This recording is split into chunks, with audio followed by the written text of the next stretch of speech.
जिस कातिल को ढूंढने के लिए पूरी पुलिस ने हाथ खड़े कर दिए, उसे एक मां ने ढूंढकर सिस्टम के मुंह पर तमाचा जड़ दिया है।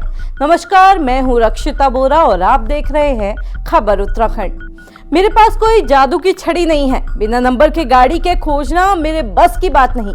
ये शब्द उस पुलिस वाले के थे जिसके पास एक मां अपने 18 साल के जवान बेटे के कातिल को पकड़वाने गई थी।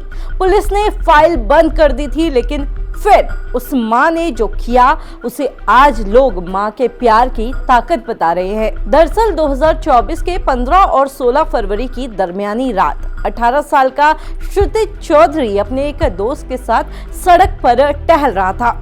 अगले ही दिन उसके एक एग्जाम देने उसे लखनऊ जाना था, लेकिन तभी पीछे से एक तेज रफ्तार डंपर आया और श्रुतिज को रौंदता हुआ निकल गया।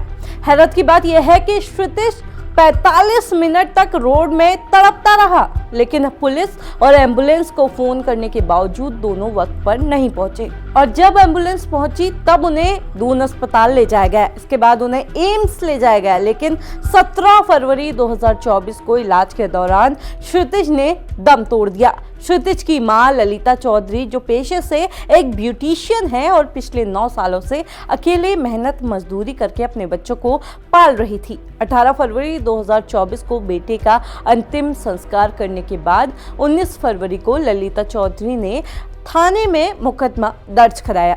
दिन बीतते गए, पर पुलिस इस दौरान ना तो डंपर तक पहुंच पाई और ना ही चालक को गिरफ्तार कर पाई। जब ललिता ने केस के जांच अधिकारी महेंद्र सिंह नेगी को फोन किया तो उन्होंने कहा कि आपने शिकायत में डंपर नंबर दिया ही नहीं।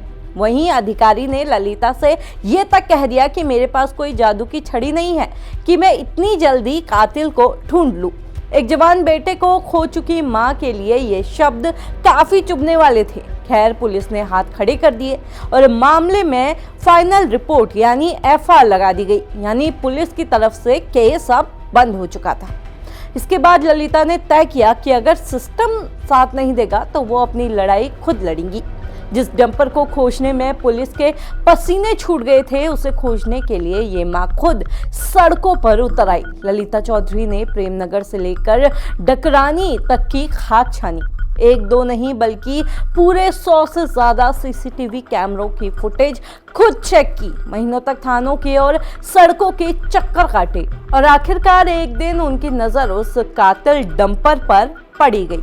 मां ने खुद उस डंपर की पहचान की, उसका पूरा नंबर निकाला और ले जाकर पुलिस की टेबल पर रख दिया।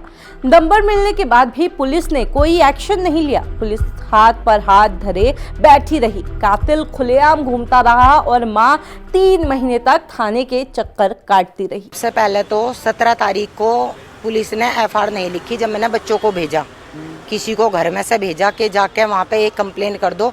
मैं एम्स हॉस्पिटल में थी, मैंने बोला तुम जाके एक कंप्लेन कर दो प्रेमनगर थाना में कि वहाँ पे एक्सीडेंट हुआ, उसकी कुछ रिपोर्ट निकाल ले, कुछ कर लें उस पर। तो 17 तारीख को उन्होंने बोला कि इसके बच्चे के पेरेंट्स आएंगे और वो ही करेंगे, इसमें जो भी होगा उनकी कहने से यहाँ पे लिखी जाएगी कंप्लेन।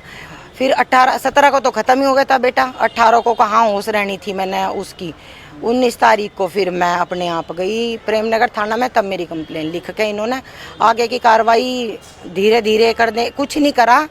21 तारीख को भी ना कर दिया, 27 तारीख को भी ऐसा बोल दिया कि इतनी जल्दी नहीं होगा हमसे।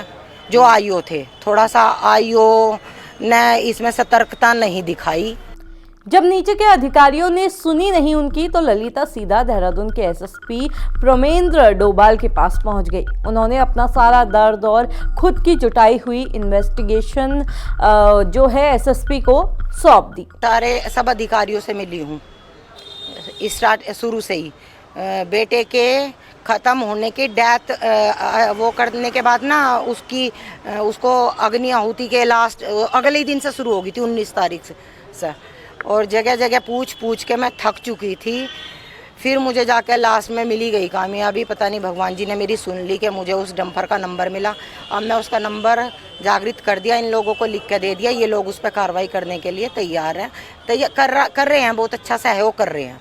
बहुत अच्छा सहयोग कर रहे हैं। एसएसपी भी इस मां का अदम्य साहस देखकर हैरान रह गए। इस मामले में अब एक बड़ा एक्शन हुआ है। एसएसपी ने उस एफआईआर को खारिज कर दिया है और प्रेमनगर थाने को दोबारा इस केस की गहराई से जांच करने के आदेश दिए हैं। साथ ही ये भी साफ कर दिया कि जिस भी पुलिस वाले की लापरवाही सामने आएगी उस पर भी कड़ा एक्शन होगा। अभी 2 दिन पूर्व एक महिला यहाँ मेरे पास आके मिली थी और उनके द्वारा यह बताया गया था कि 2024 में उनके पुत्र की एक एक्सीडेंट में मृत्यु हो गई थी। उसके बाद जो विवेचना चल रही थी वो उसमें एफआईआर लगी थी और उनके द्वारा ये भी बताया गया कि उन्होंने जो गाड़ी का रिकॉर्ड दिया गया है उस पर गहन जांच नहीं हुई है। इसलिए मेरे द्वारा तत्काल इसको संज्ञान में लेते हुए इंस्पेक्टर प्रेमनगर को ये निर्देशित किया गया है कि इसकी विवेचना को पुनः एक बार फिर से स्टार्ट करें और जो उनके द्वारा हमें साक्ष्य उपलब्ध कराए गए हैं उनकी भी गहनता से जांच की जा सके, ताकि जो भी इसमें सम्मिलित हैं उसका पता लगे और उसके खिलाफ जो भी कार्रवाई वैधानिक की है वो की जा सके। पुलिस की कार्यशैली पर सवाल उठना कोई नई बात नहीं है, लेकिन जब एक मां को खुद सबूत जुटाने पड़े, खुद सीसीटीवी फुटेज ढूंढनी पड़े, तो फिर सवाल नहीं, शर्म आनी चाहिए पुलिस प्रशासन को।